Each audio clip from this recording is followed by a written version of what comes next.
Bonjour à toutes et à tous et bienvenue dans ce nouvel épisode d'Histoire de guerre. Je suis aujourd'hui en compagnie de Zekaria pour vous raconter l'histoire d'un criminel de guerre nazi dont vous avez sans doute déjà entendu parler. Il s'agit de Klaus Barbie, le boucher de Lyon. Mais aujourd'hui, on va s'attarder sur la façon dont il a été piégé pendant une interview pour la télévision française. Exactement, Klaus Barbie, c'est l'ancien chef de la Gestapo de Lyon pendant la Seconde Guerre mondiale. À la fin du conflit, comme de nombreux autres criminels nazis, il parvient à s'exfiltrer, à s'échapper vers l'Amérique du Sud. Et en 1972, alors qu'il donne une interview sous un faux nom pour la télévision française, il est démasqué et piégé par le journaliste Ladislas de Hoyos.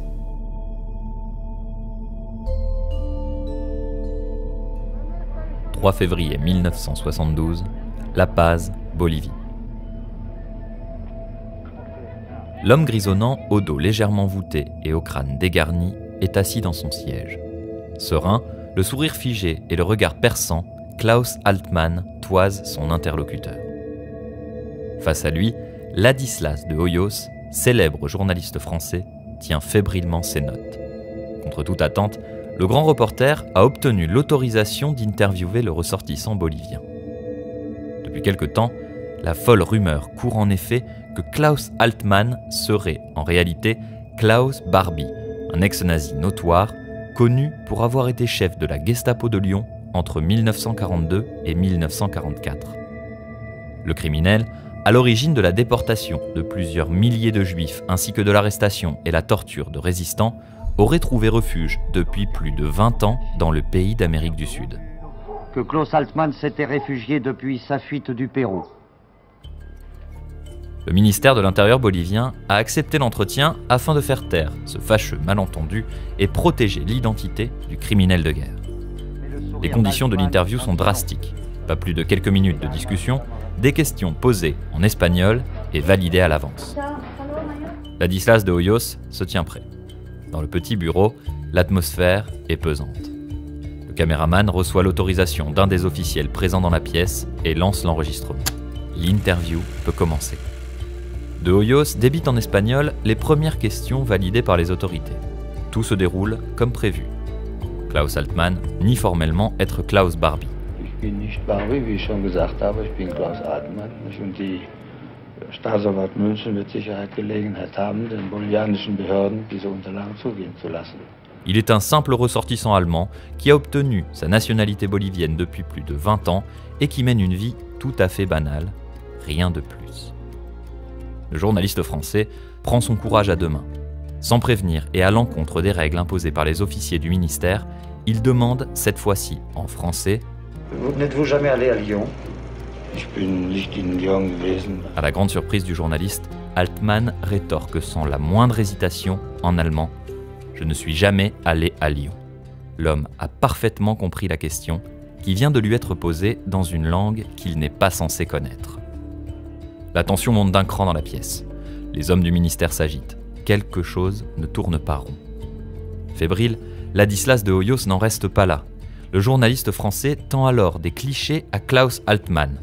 Sur les photos, le portrait de Jean Moulin, célèbre résistant français, arrêté et torturé à mort par Barbie 29 ans plus tôt. L'Allemand s'en saisit et les regarde avec indifférence. Il ne connaît pas cette personne. Il rend les clichés à Ladislas, qui les range avec précaution dans sa veste. Klaus Altmann vient de tomber dans le piège du français. En se saisissant des photos, Altmann a déposé son empreinte digitale sur le papier. Si Klaus Altmann est bien Klaus Barbie, Ladislas de Hoyos en détient désormais une preuve formelle. L'interview se poursuit sous le regard des gardes qui laissent faire. De Hoyos demande à Altmann de répéter quelques phrases en français. Je ne suis pas un assassin. Je ne suis pas un assassin. Je n'ai jamais torturé. Je n'ai jamais torturé. L'Allemand s'exécute, mais peine à cacher son vrai visage. Ses fausses hésitations ne trompent personne. L'entretien prend fin et le ton monte. Les hommes du ministère bolivien comprennent qu'ils se sont fait rouler. Par réflexe, le caméraman Christian van Rieswijk place les bobines de film dans un petit sac qu'il remet au consul de France présent dans la pièce. Il lui exhorte « Tirez-vous d'ici, allez à l'ambassade !» Lorsque les officiers boliviens s'approchent du caméraman pour exiger qu'il leur remette le film, le Français obtempère et leur tend 2 bobines vierges. Avant de quitter la pièce, Ladislas de Hoyos serre la main de Klaus Altmann. Les 2 hommes se regardent dans les yeux. Altmann pressent qu'il vient de se faire démasquer.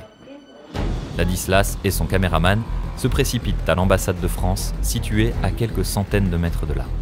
Arrivés sur place, de Hoyos fond en larmes. Sa mission est accomplie. L'enregistrement et l'empreinte de Klaus Altmann sont examinés en France. Les preuves sont formelles. Altmann et Barbie sont la même personne. Le piège du journaliste français a bien fonctionné. Le dignitaire nazi le plus recherché de France est démasqué. Novembre 1942, 29 ans plus tôt, France de Vichy. Après avoir opéré sur plusieurs points du front, Klaus Barbie est dépêché en France. À Lyon, il prend la tête de la Gestapo et étend rapidement son influence. Le jeune SS se taille une réputation. On le surnomme le boucher de Lyon. Nazi zélé, décrit comme cruel et froid par ses supérieurs, Klaus Barbie répand la terreur dans la ville. Il rafle des milliers de juifs et arrête de nombreux résistants. Barbie n'hésite pas à faire usage de la torture pour extorquer des informations à ses prisonniers. En 1943, il arrête Jean Moulin, le cerveau de la résistance française. Barbie sait que si Moulin parle, toute la résistance tombe. Le tortionnaire redouble d'efforts et malgré les supplices, Jean Moulin ne révèle aucun secret.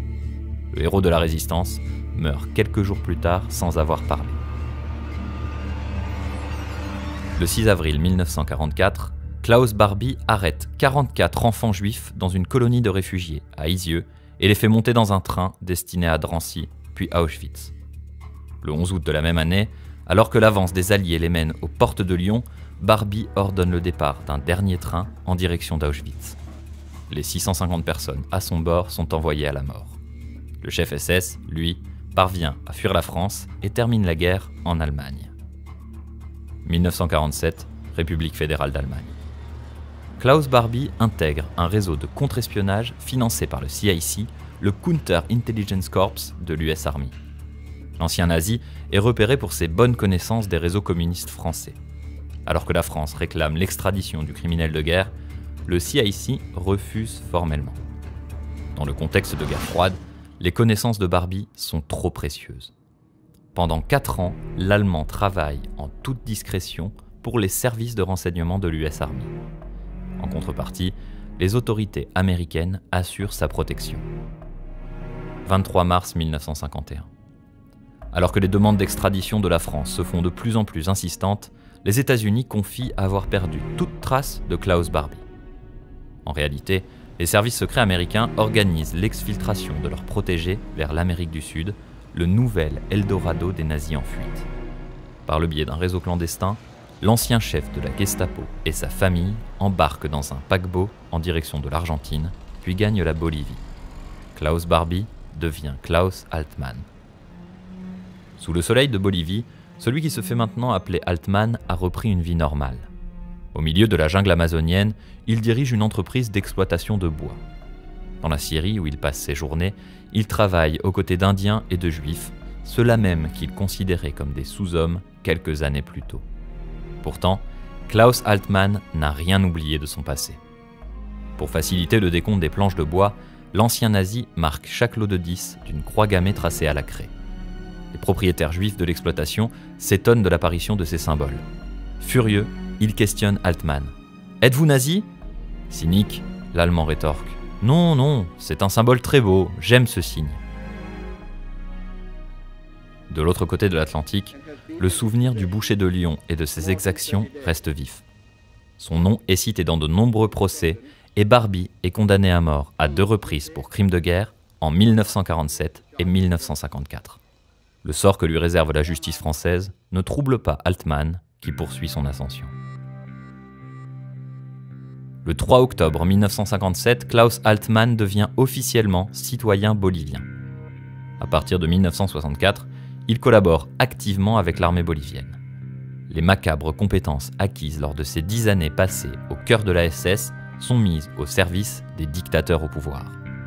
Traque et torture d'opposants, l'ex-nazi partage ses conseils et grimpe les échelons au sein de la dictature. En 1966, son profil attire les services secrets de l'Allemagne de l'Ouest. Contre rémunération, Klaus Altmann renseigne son ancienne patrie sur les rouages du régime bolivien. Mais le citoyen bolivien ne s'arrête pas là. En 1971, il soutient le coup d'État du colonel Banzer et crée même une organisation paramilitaire pour épauler ce nouveau dictateur. Promu au rang de colonel honoraire de l'armée, Klaus Altmann jouit d'une notoriété telle qu'il s'imagine intouchable. Néanmoins, la nouvelle vie d'ancien nazi obsède certains citoyens européens. Serge et Beate Klarsfeld, célèbres chasseurs de nazis, sont sur la piste du boucher de Lyon. Le couple, qui s'est déjà illustré par plusieurs coups d'éclat, a retrouvé la trace de l'ancien chef de la Gestapo. À l'aide de renseignements locaux et d'une photographie d'Altmann, ils mettent en lumière la nouvelle vie du criminel. Fin janvier 1972, l'information fait le tour des médias français qui s'émeuvent de l'impunité de Klaus Barbie. Informé du scoop, le journaliste Ladislas de Hoyos et son équipe embarquent immédiatement pour La Paz. Après quelques jours d'enquête, ils obtiennent un entretien exclusif avec Altmann et parviennent à démasquer Klaus Barbie. Les bobines de film de l'interview traversent l'Atlantique dans une valise diplomatique et sont diffusées sur Antenne 2 quelques jours plus tard. Sur le plateau du journal télévisé, des victimes du bourreau de Lyon le reconnaissent et témoignent. Je rappelle Dilby, il m'a pris mon mari et mon fils, après il m'a des enfants dans la maison placée. Sans attendre, le gouvernement français émet une demande d'extradition qui reste sans réponse. Extradition aux Boliviens. Les Boliviens n'ont pas répondu et ne répondront pas, certainement pas avant plusieurs mois. Ici, là-bas. En février 1972, le président Georges Pompidou, en personne, envoie une lettre au dictateur Banzer. En vain. Klaus Barbie reste intouchable. 25 janvier 1983. Une décennie après avoir été démasqué, Klaus Barbie est enfin arrêté. Quelques semaines plus tôt, un changement de régime en Bolivie a fait vaciller la protection de Barbie. Le nouveau président, Hernán Siles Zuazo, souhaite se débarrasser de cet hôte pour le moins encombrant.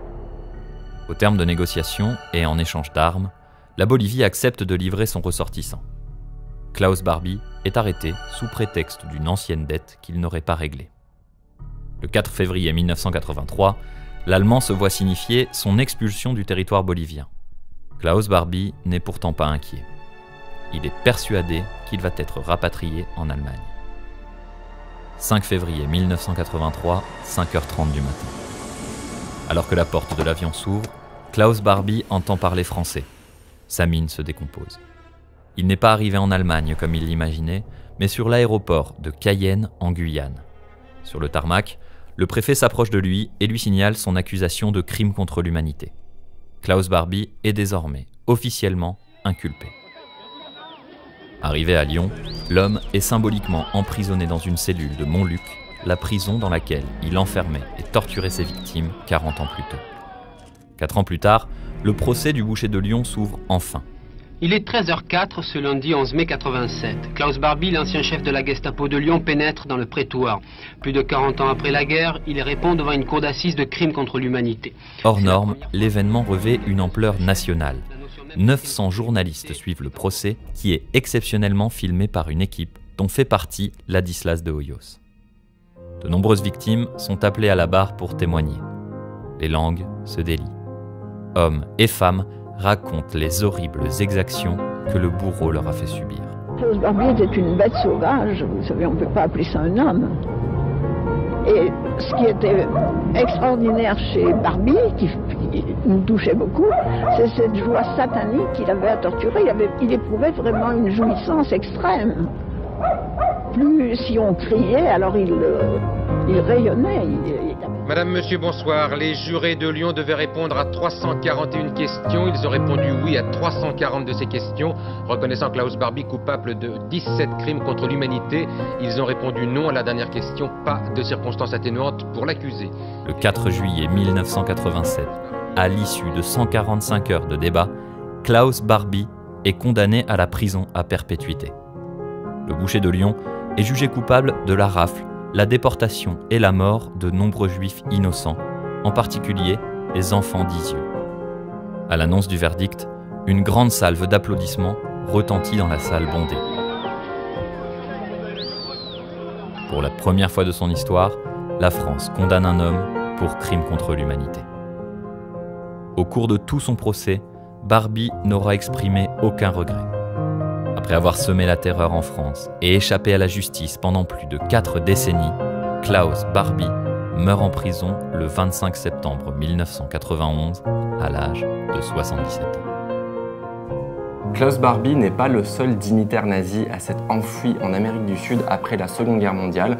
On a également Joseph Mengele, l'ange de la mort, le triste et célèbre médecin nazi du camp de concentration Auschwitz qui a également fui en Amérique du Sud. Et aujourd'hui, dans cet épisode, on a décidé de se concentrer notamment sur cette fameuse interview qui a permis de prouver l'identité de Klaus Altmann pour, en quelque sorte, comme on le fait dans l'histoire de guerre, mettre la petite histoire dans la grande histoire. Mais il est important de rappeler que cette interview, c'est la conclusion d'une longue traque qui a été menée par les Klarsfeld, des chasseurs de nazis. Exactement, les Klarsfeld, Beate et Serge, c'est un couple qui a dédié sa vie à la mémoire de la Shoah, à la traque d'anciens nazis, de responsables de la déportation. Et c'est grâce aux informations obtenues par les Klarsfeld que, justement, on a pu mettre la main sur Klaus Barbie et que Ladislas de Hoyos a pu se rendre à La Paz pour l'interviewer. Les amis, on arrive à la fin de ce nouvel épisode d'Histoire de guerre. Merci pour tous vos commentaires sur tous les épisodes. Ça nous fait vraiment très plaisir. Et en tout cas, on se dit à très bientôt pour une nouvelle histoire dans les grandes guerres. Et d'ici là, portez-vous bien. Salut à tous.